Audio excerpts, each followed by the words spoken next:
నమస్కారం ఘంటారావానికి స్వాగతం. ముందుగా ప్రధాన అంశాలు. కులగణన తర్వాతే స్థానిక సంస్థల ఎన్నికలు. ప్రభుత్వం చిత్తశుద్ధితో ఉందన్న మంత్రి పొన్నం ప్రభాకర్.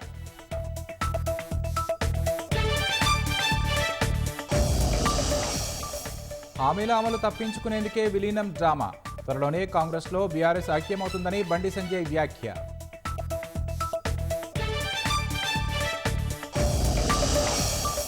రుణమాఫీ కాని రైతుల తరపున పోరాడుతాం. అందరికీ అమలు చేయాల్సిందేనని బీఆర్ఎస్ డిమాండ్.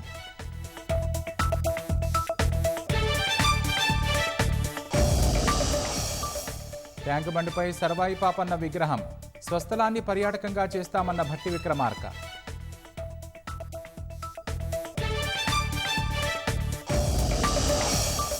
కోల్కతా అత్యాచార ఘటనను సుమోటోగా తీసుకున్న సుప్రీం.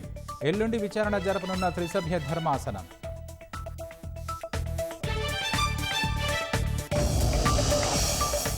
సిఏఏ అంశంలో ప్రతిపక్షాలపై అమిత్ షా ఎదురుదాడి. ఇండీ కూటమి బుజ్జగింపుల వల్లే న్యాయం ఆలస్యమైందని ధ్వజం.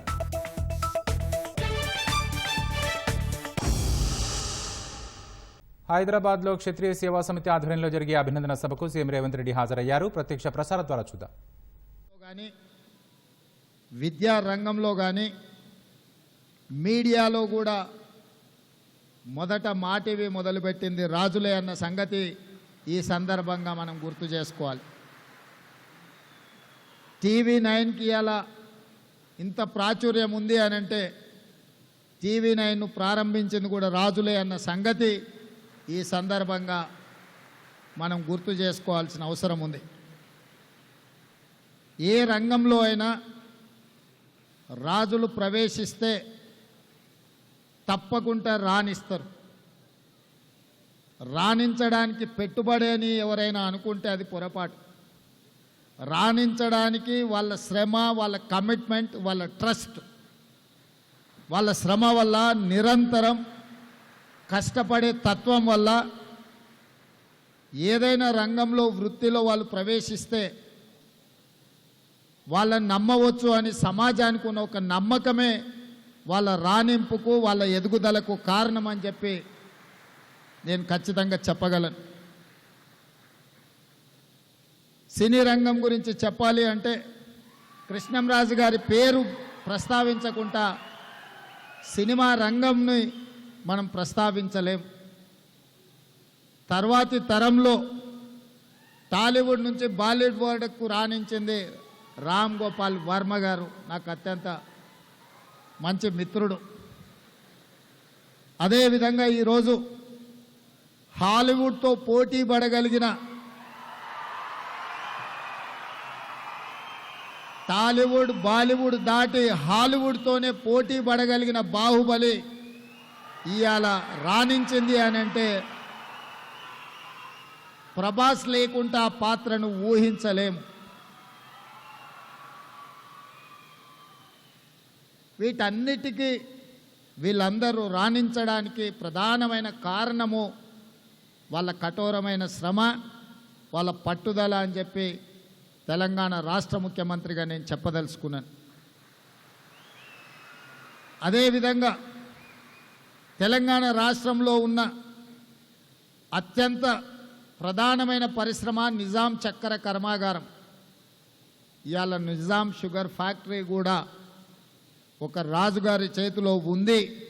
మళ్ళీ దాన్ని పునఃప్రారంభించడానికి ప్రభుత్వం వైపు నుంచి సంపూర్ణ సహకారాన్ని అందించి గత 10-12 సంవత్సరాల నుంచి ఉన్న కొట్టుమిట్టాడుతున్న ఒక సమస్యగా ఉన్న నిజాం షుగర్ ఫ్యాక్టరీ సమస్యను కూడా ఈరోజు మా ప్రభుత్వం పరిష్కరించి మీ మీద ఉన్న విశ్వాసంతో ఈరోజు ఆ షుగర్ ఫ్యాక్టరీని తిరిగి ప్రారంభించి ముందుకు తీసుకువెళ్ళాలి అని చెప్పి మా ప్రభుత్వం నిర్ణయం తీసుకున్నది. అదేవిధంగా కాంగ్రెస్ రాజకీయాలలో, ప్రధానంగా తెలంగాణ రాష్ట్ర రాజకీయాలలో ఒడిదుడుకులు ఎదుర్కొన్నప్పుడు, కార్యకర్తలు కష్టాలలో ఉన్నప్పుడు, నాయకత్వం ఆత్మవిశ్వాసం లోపించినప్పుడు తెలంగాణ రాష్ట్రానికి ఇన్ఛార్జిగా ఏఐసిసి కార్యదర్శిగా శ్రీ రాహుల్ గాంధీ గారు బొత్సరాజు గారిని ఈ ప్రాంతానికి పంపించి మాకు అందరికి అండగా నిలబడి వారి 50 సంవత్సరాల అనుభవాన్ని ఉపయోగించి నాయకులను సమన్వయం చేస్తూ పార్టీని ముందుకు నడిపించి ఇవాళ కాంగ్రెస్ పార్టీ అధికారంలోకి రావడానికి అత్యంత క్రియాశీలక పాత్ర పోషించింది మా పెద్దలు బోస్రాజు గారు అని నేను ఈ సందర్భంగా చెప్పదలుచుకున్నా. మీకు తెలియని ఒక విషయాన్ని కూడా నేను ఇక్కడ ప్రస్తావించదలుచుకున్నా. కర్ణాటక రాష్ట్రంలో ఎన్నికల సందర్భంగా టికెట్ల పంపిణీ విషయంలో అక్కడ ఉండే పరిస్థితులు సామాజిక వర్గాల యొక్క ప్రాతినిధ్యంలో 100% బోస్రాజు గారు గెలవగలిగిన సీటు వారికి ఇవ్వలేకపోయినారు. రాహుల్ గాంధీ గారు అనుకున్నా కూడా అక్కడ ఉన్న పరిస్థితుల వల్ల, స్థానిక పరిస్థితుల వల్ల వారికి టికెట్ కేటాయించలేకపోయినారు. ఇతరులకు కేటాయించిన ఆ అభ్యర్థికి అవసరమైన అన్ని మంచి చెడ్డలు, నా ఉద్దేశంలో మంచి చెడ్డలు అంటే మీకు అర్థం అయి ఉంటుంది, అన్ని వారే చూసుకొని నిబద్ధతతోని పార్టీ గెలుపు కోసం వారు పనిచేసింది. 135 సీట్లతోని అత్యధిక మెజారిటీతోని కర్ణాటక రాష్ట్రంలో ప్రభుత్వం ఏర్పడ్డది. ప్రభుత్వం ఏర్పడ్డ తర్వాత ఢిల్లీలో పెద్దల దగ్గర మంత్రివర్గ కూర్పు విషయంలో పెద్దలు సిద్ధరామయ్య గారు ఆయన లిస్ట్ ఇచ్చిండ్రు. పిసిసి అధ్యక్షుడు మా సోదరుడు డికే శివకుమార్ గారు వారి లిస్ట్ ఇచ్చిండ్రు. ఇది నా గ్రూపు, ఇది నా గ్రూపు అని 2 గ్రూపుల మొత్తం లిస్టు పార్టీ ముందర పెట్టిండ్రు. వాటిని చూసి రాహుల్ గాంధీ గారు నా గ్రూపు కూడా మంత్రి కావాలి కదా అని బోస్రాజు గారి పేరు రాహుల్ గాంధీ గారు రాసింది.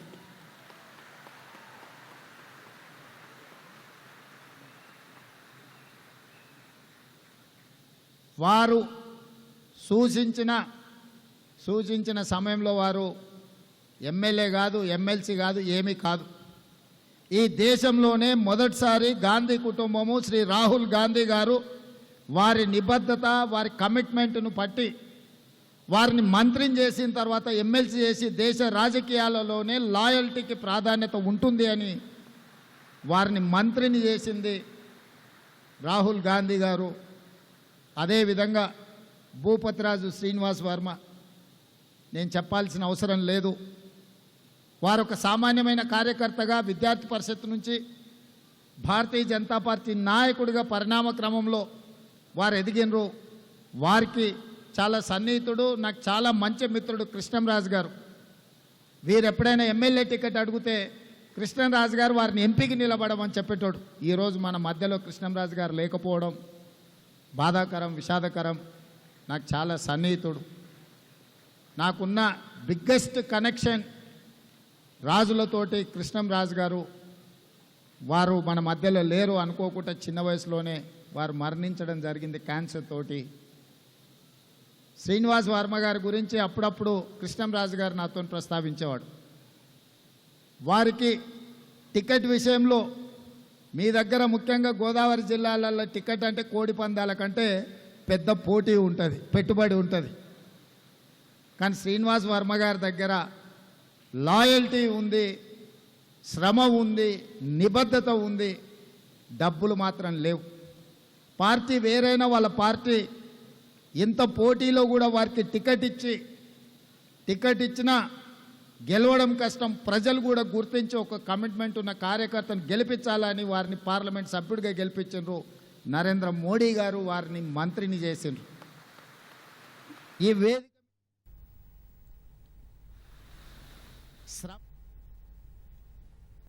బీసీ కులగణన జరిగాకే రాష్ట్రంలో స్థానిక సంస్థల ఎన్నికలు ఉంటాయని బీసీ సంక్షేమ శాఖ మంత్రి పొన్నం ప్రభాకర్ స్పష్టం చేశారు. త్వరలోనే కులగణన చేపడతామని హైదరాబాద్ రవీంద్ర భారతిలో నిర్వహించిన సర్దార్ సర్వాయి పాపన్న 374వ జయంతి వేడుకల్లో వ్యాఖ్యానించారు. ఎవరూ ఆందోళన చెందాల్సిన అవసరం లేదన్నారు. ఏజెన్సీతో చేయించాలా లేదా ప్రభుత్వంలోని ఏ శాఖకు అప్పగిస్తే బాగుంటుందని చర్చ జరుగుతోందని మంత్రి పొన్నం వెల్లడించారు. రాబోయే స్థానిక సంస్థల ఎన్నికలు కులగణనతో జరిగిన తర్వాతనే తొందరలోనే ఆ కార్యక్రమం జరగబోతుంది. ఏనాడైతే కులగణనకు మేము తీర్మానం చేసి కేబినెట్ లో ఇచ్చి జీవో నెంబర్ ఇచ్చి 150 కోట్లు ఇచ్చినామో ఒక వారం 10 రోజుల్లో దానికి సంబంధించినటువంటి ఏ పేపర్ వర్క్ అయితే జరిగిందో అది ఎగ్జిక్యూషన్ కూడా కాబోతుంది. అది మా బాధ్యత. హైదరాబాద్ నడిబొడ్డున సర్వాయి పాపన్న విగ్రహాన్ని ఏర్పాటు చేస్తామని ఉప ముఖ్యమంత్రి భట్టి విక్రమార్క వెల్లడించారు. ఆయన జన్మస్థానాన్ని పర్యాటక కేంద్రంగా అభివృద్ధి చేస్తామని స్పష్టం చేశారు. సర్దార్ పాపన్న 374వ జయంతి వేడుకలను పొన్నం అధ్యక్షతన హైదరాబాద్లోని రవీంద్ర భారతిలో అధికారికంగా నిర్వహించారు. బీజేపీ, బీఆర్ఎస్ పార్టీల నేతలతో పాటు గౌడ సంఘాల నేతలు సైతం రాష్ట్ర వ్యాప్తంగా జయంతి ఉత్సవాల్లో పాల్గొన్నారు.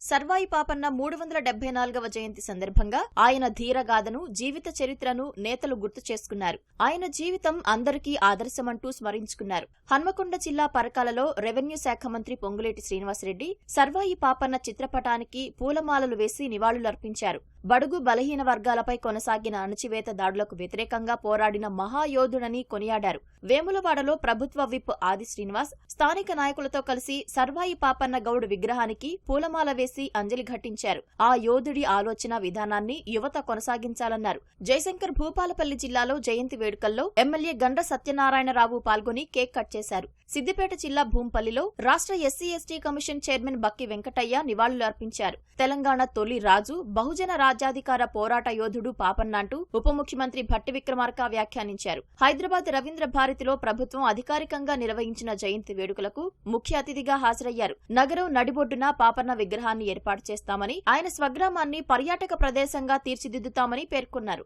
సామాన్యుడిగా కళ్ళు గీత కార్మికుడిగా ఎదుగుతూ ఆ గీత కార్మికుడి నుంచి వృత్తిని పక్కన పెట్టి రాజ్యాన్ని ఏలాలి, రాజ్యాన్ని అధిష్ఠించాలి. తద్వారా సమాజంలో ఉన్నటువంటి బడుగు బలహీన వర్గాలందరికీ కూడా పాలనలో భాగస్వాములు చేసి పాలన ద్వారా ప్రజాప్రభుత్వాన్ని ఇవ్వాలని చెప్పి ఆలోచన చేసిన ఆ సర్వాయి పాపన్న గారి జీవితం ఈనాటి ఇందిరమ రాజ్యానికి కూడా ఆదర్శమే అని నేను చెప్తా ఉన్నా. హైదరాబాద్లోని బీజేపీ రాష్ట్ర కార్యాలయంలో రాజ్యసభ సభ్యుడు లక్ష్మణ్ సర్వాయి పాపన్నకు పూలమాల వేసి నివాళులర్పించారు. తెలంగాణ భవన్లో జరిగిన జయంతి ఉత్సవంలో మాజీ మంత్రి శ్రీనివాస్ గౌడ్, సీనియర్ నేత పొన్నాల లక్ష్మయ్య పాల్గొన్నారు. సర్వాయి పాపన్న జయంతి వేడుకలను ప్రారంభించింది తమ ప్రభుత్వ హయాంలోనని పేర్కొన్నారు. సిద్దిపేటలో సర్వాయి పాపన్న గౌడ్ విగ్రహానికి పూలమాల వేసి మాజీ మంత్రి, సిద్దిపేట ఎమ్మెల్యే హరీష్ రావు నివాళులర్పించారు. బడుగులకు రాజ్యాధికారం కొరకు పాటుపడిన మహానుభావుడు పాపన్న గౌడ్ అని సిరిసిల్లలో బీఆర్ఎస్ కార్యనిర్వాహక అధ్యక్షుడు స్మరించుకున్నారు. ఏదో ఒక జిల్లాకు పాపన్న పేరు పెట్టాలని ప్రభుత్వానికి సూచించారు. రాష్ట్ర ప్రభుత్వానికి కూడా మేము చేసే విజ్ఞప్తి, ఆ మహానుభావుడి విగ్రహాన్ని తప్పకుండా ట్యాంక్ బండ్ మీద కూడా పెట్టాల్సిన ఆవశ్యకత ఉంది. మేము ఈ టర్న్ తప్పకుండా పెట్టాలనుకున్నాం. అదే మాదిరిగా ఒక జిల్లాకు కూడా సర్వాయి పాపన్న పేరు పెట్టాలని చెప్పి కూడా మేము కూడా మా పార్టీ తరఫున విజ్ఞప్తి చేస్తా ఉన్నాం. జనగామ జిల్లాకు పెడతారా, ఇంకో జిల్లాకు పెడతారా మీ ఇష్టం, తప్పకుండా పెట్టాలని చెప్పి కూడా కోరుతూ మళ్ళొక్కసారి ఆ మహానుభావుడి ఆశయాలకు అందరం కూడా అంకితమై పనిచేస్తామని తెలియజేస్తాం. రాష్ట్ర వ్యాప్తంగా గౌడ సంఘాల ఆధ్వర్యంలో సర్వాయి పాపన్న జయంతి వేడుకలు ఘనంగా జరిగాయి. గౌడన్నలు ఆయన విగ్రహానికి పూలమాలలు వేసి నివాళులర్పించారు. అభివృద్ధి, సంక్షేమం రెండు కళ్లుగా కాంగ్రెస్ సర్కార్ పనిచేస్తోందని రెవెన్యూ శాఖ మంత్రి పొంగులేటి శ్రీనివాసరెడ్డి అన్నారు. ధనిక రాష్ట్రమని గత పాలకుల్లా గొప్పలు చెప్పుకోకుండా ప్రాధాన్యత పరంగా అభివృద్ధి కార్యక్రమాలను చేపడుతున్నామని తెలిపారు. హనుమకొండ జిల్లా పరకాలలో పర్యటించిన మంత్రి పలు అభివృద్ధి పనులకు శంకుస్థాపన చేశారు. అనంతరం మున్సిపాలిటీ భవనంలో నియోజకవర్గ అభివృద్ధి పనులపై అధికారులతో మంత్రి సమీక్షా సమావేశం నిర్వహించారు. ఉన్న యథార్థ పరిస్థితి తెలంగాణ ప్రజలకి తెలియజేస్తూ ఉన్న దాంట్లో ఏది ఫస్ట్ ప్రయారిటీ, సెకండ్ ప్రయారిటీ ఏదని ఒక ప్రణాళికని తయారు చేసుకుంటూ అభివృద్ధిని, సంక్షేమాన్ని బ్యాలెన్స్ చేస్తూ ప్రజలకిచ్చిన మాటని తప్పకుండా రుణమాఫీ చేశాం. మాటలతో కాకుండా అది టెక్స్టైల్ పార్క్ కానివ్వండి, లిఫ్ట్ ఇరిగేషన్ కానివ్వండి, పర్కాల టౌన్ అభివృద్ధి కానివ్వండి, ఇచ్చిన ప్రతి మాటని తెలంగాణ రాష్ట్ర ప్రజలకి గౌరవ ముఖ్యమంత్రి రేవంత్ రెడ్డి గారి నాయకత్వంలోని ఈ ప్రభుత్వం చేయడానికి సిద్ధంగా ఉంది. రుణమాఫీ సహా 6 గ్యారంటీలను పక్కదో పట్టించేందుకే బీజేపీలో బీఆర్ఎస్ విలీనం అంటూ ప్రచారం చేస్తున్నారని, ముఖ్యమంత్రి రేవంత్ రెడ్డి తప్పుడు ప్రచారం చేస్తున్నారని కేంద్ర హోంశాఖ సహాయ మంత్రి బండి సంజయ్ విమర్శించారు. అవినీతి, కుటుంబ పార్టీలకు దూరంగా ఉంటామన్న బండి సంజయ్ త్వరలో కాంగ్రెస్లో బీఆర్ఎస్ విలీనం కానుందని తెలిపారు. అందులో భాగంగానే ఇప్పటికే కొందరు బీఆర్ఎస్ ఎమ్మెల్యేలు కాంగ్రెస్లో చేరారని పేర్కొన్నారు. ప్రభుత్వానికి చిత్తశుద్ధి ఉంటే బ్యాంకుల నుంచి రైతులకు ఎన్ఓసీలను ఇప్పించాలని డిమాండ్ చేశారు. రైతులకు న్యాయం జరిగే వరకు బీజేపీ కొట్లాడుతుందని బండి సంజయ్ పునరుద్ఘాటించారు. చేసుకోవాల్సిన అవసరం. అదే అవినీతి పార్టీ కేసీఆర్ కేటీఆర్ విషయంలో ప్రజల దగ్గర పోతే రాళ్లతో కొడతారు. ఆ పార్టీని మేమెందుకు చేసుకుంటాం పోయేటోళ్ళని తెల్లబోతున్నారు. ప్లాన్ ప్రకారం కాంగ్రెస్ పార్టీ కొంతమంది ఎమ్మెల్యేలు మెల్లమెల్లగా చేసుకుని గంపగుత్తగా హోల్సేల్ గా లాస్ట్ ఒకటిసారి చేసుకుంటారు. ఎందుకంటే ఆ కోపం ఉంది కాంగ్రెస్ పార్టీ. ఎందుకంటే ఈయన సిఎల్పీని హోల్సేల్ గా చేసుకుంటారు కదా.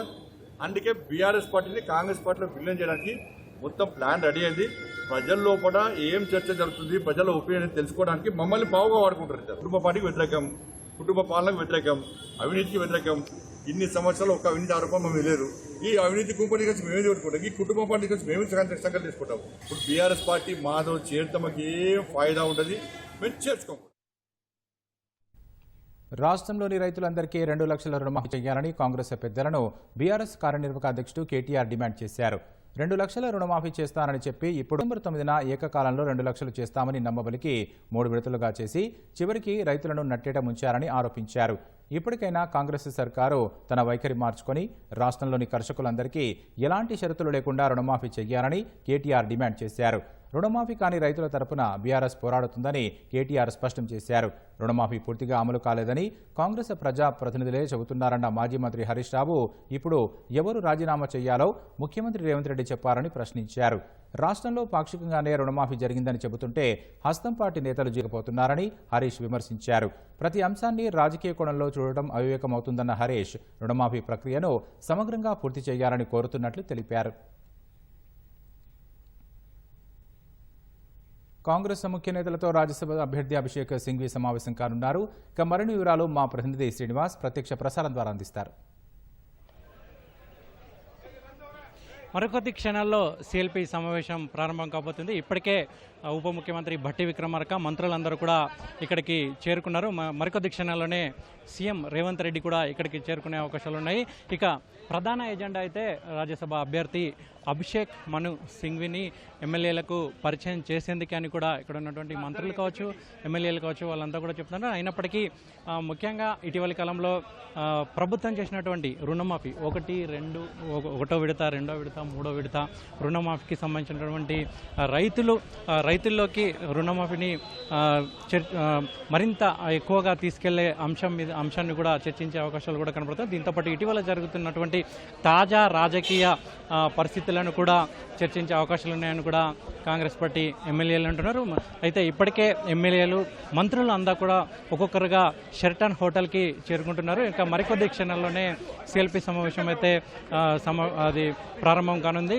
ఇక ప్రధాన ఎజెండా అయితే రాజ్యసభ అభ్యర్థి అభిషేక్ మను సింఘ్విని పరిచయం చేయడమే అని చెప్తున్నారు. అయితే దాంతోపాటు ఇటీవలి కాలంలో చోటు చేసుకున్నటువంటి తాజా రాజకీయ అంశాలని కూడా ప్రస్తావించే అవకాశాలు అయితే కనబడతాయి. ఇప్పటికే బీఆర్ఎస్ నుంచి కాంగ్రెస్లో చేరినటువంటి ఎమ్మెల్యేలు కూడా పోచారం శ్రీనివాసరెడ్డి కావచ్చు, కాళ యాదవ్ కావచ్చు, వాళ్ళు కూడా ఈ సిఎల్పి సమావేశానికి వచ్చారు. వాళ్ళతో పాటు మంత్రులంతా కూడా భారీ ఎత్తున తరలి వస్తున్నారు. ఇక ఎమ్మెల్యేలంతా కూడా ఒక్కొక్కరుగా చేరుకుంటున్నారు. మరికొద్ది క్షణాల్లోనే సిఎల్పి సమావేశం అయితే ప్రారంభమయ్యే అవకాశాలు కనబడుతున్నాయి. ఇక్కడ తాజా పరిస్థితులు ఓటు.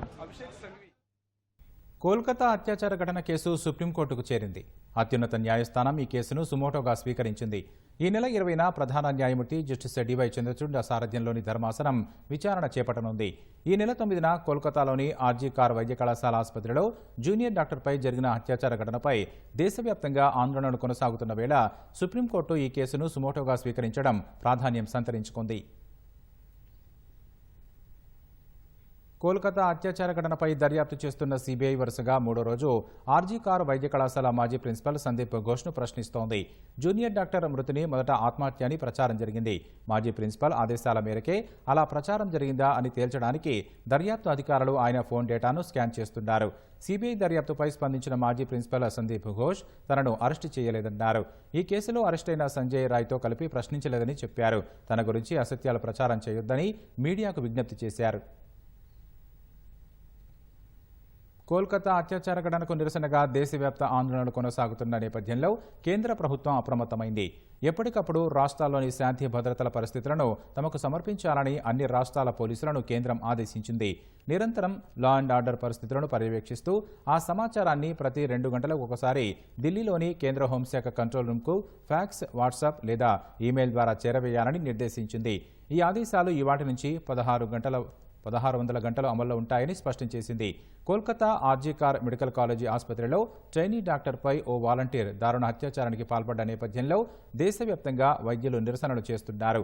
ఇలాంటి మరో ఘటన జరగకుండా కేంద్ర ప్రభుత్వం ప్రత్యేక చట్టం తీసుకురావాలని, ఆసుపత్రులను సేఫ్ జోన్లుగా ప్రకటించాలని డిమాండ్ చేస్తున్నారు. నిందితుడిని కఠిన శిక్ష విధించాలని కోరుతున్నారు. పౌరసత్వ సవరణ చట్టం అంశంపై కేంద్ర హోంశాఖ మంత్రి అమిత్ షా ప్రతిపక్షాలపై ఎదురుదాడి చేశారు. ఇండి కూటమి బుజ్జగింపు రాజకీయాల కారణంగా దేశ పౌరసత్వం కోసం ఎదురుచూస్తున్న హిందూ, బౌద్ధ, సిక్కు, జైన శరణార్థులకు న్యాయం జరగలేదని ఆరోపించారు. పాకిస్తాన్, బంగ్లాదేశ్, ఆఫ్ఘనిస్తాన్ నుంచి వచ్చిన 188 మంది శరణార్థులకు సీఏఏ ద్వారా పౌరసత్వ దస్తరాలను కేంద్ర హోంమంత్రి అమిత్ షా అహ్మదాబాద్లో పంపిణీ చేశారు. 1947లో దేశ విభజన మతం ఆధారంగా జరిగిందని, ఆ సమయంలో పెద్ద ఎత్తున అల్లర్లు చెలరేగినట్లు చెప్పారు. పాకిస్తాన్, బంగ్లాదేశ్, ఆఫ్ఘనిస్తాన్లో నివసించే కోట్లాది మంది హిందువులు, బౌద్ధులు, సిక్కులు, జైనులపై దాడులు జరిగినట్లు తెలిపారు. ఎంతో మంది హత్యకు గురయ్యారని అమిత్ షా చెప్పారు. ఆయా దేశాల నుంచి శరణార్థులుగా వచ్చిన వారికి పౌరసత్వం ఇస్తామని హామీ ఇచ్చిన కాంగ్రెస్ పార్టీ బుజ్జగింపు రాజకీయాల కారణంగా ఆ పని చేయలేకపోయిందని అమిత్ షా ధ్వజమెత్తారు.